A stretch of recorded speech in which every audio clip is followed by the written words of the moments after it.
You won't believe what bird scientists had to fly halfway across the globe just to hear. It wasn't the color of its feathers, or how rare it was, but the sound it made. Imagine a call so strange it was once thought to be a hoax, recorded deep in the jungles of Papua New Guinea. That bird, the superb lyrebird. But more on that in a minute, because this is a journey into the most otherworldly vocal talents in the animal kingdom. And by the end, you'll never hear birds the same way again.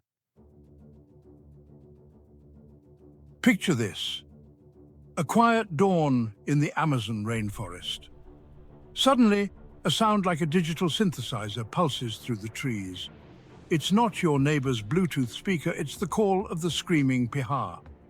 Often described as the loudest bird on Earth, the piha's call can reach 116 decibels, roughly equivalent to a chainsaw. But it's not just volume. It's the way its haunting echo dances in the canopy that's earned it the nickname, the voice of the jungle. And get this, most people hiking through the Amazon think it's a machine. Now travel to North America. Deep in a forest, a sound that resembles laughter bounces through the trees. It's the call of the pileated woodpecker, big, bold, and with a laugh that feels like it belongs in a cartoon villain's mouth. It's been mistaken for monkeys, jackals, even humans before. But it's 100% bird, and its cackling call helps it mark territory and keep rivals away. Hop across the Pacific to Australia, and we're back to the mimic King the superb lyrebird. Now, this isn't just another mimicker like the parrot. This bird can replicate chainsaws, camera shutters, car alarms, even the sound of other birds being mimicked. It's like hearing a nature documentary soundboard in real time. Why? To impress mates, of course. And yes, he builds a stage for his performance, literally. Lyrebirds craft mounds as their concert halls. But while the lyrebird is an impersonator, the New Zealand Kokako is a pure vocalist. Its call is a slow, mournful, echoing duet that feels like it belongs in a fantasy movie. Locals call it the organ bird because its tones sound like they're coming from deep within a cathedral. It's not flashy, it's not loud, it's emotional. And in a time when many of these birds are endangered, the Kokako's call is a love song to a vanishing world. And then there's the Arctic loon. Not many sounds capture the desolation of the far north, like this bird's cry. Echoing across still lakes in the midnight sun, its call is haunting, eerie, even melancholic.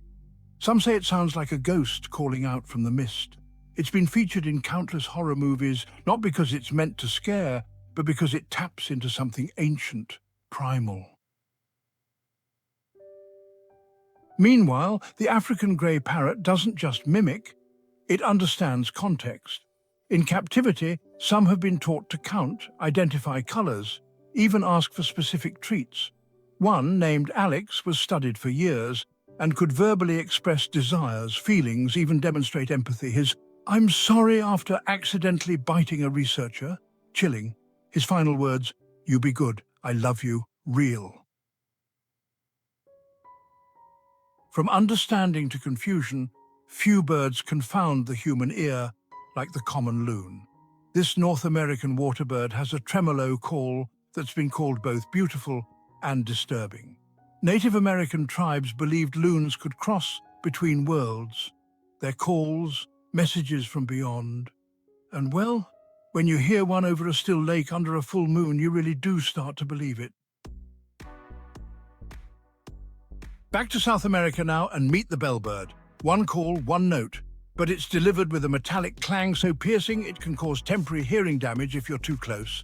It's not just a note, it's a shockwave. Females actually flinch when males perform too close, but it works. He gets the girl, even if her ears ring for hours.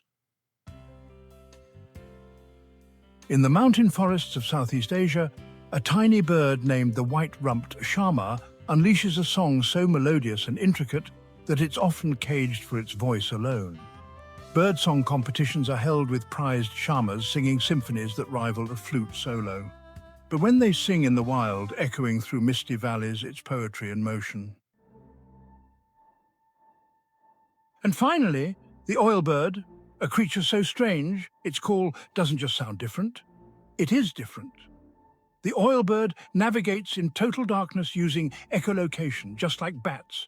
Its high-pitched clicks are inaudible to most humans, but recorders reveal a chaotic series of snaps, pops, and buzzes, not a song, but a sonar map. It's a reminder that not all voices are made to be heard, they're meant to be used.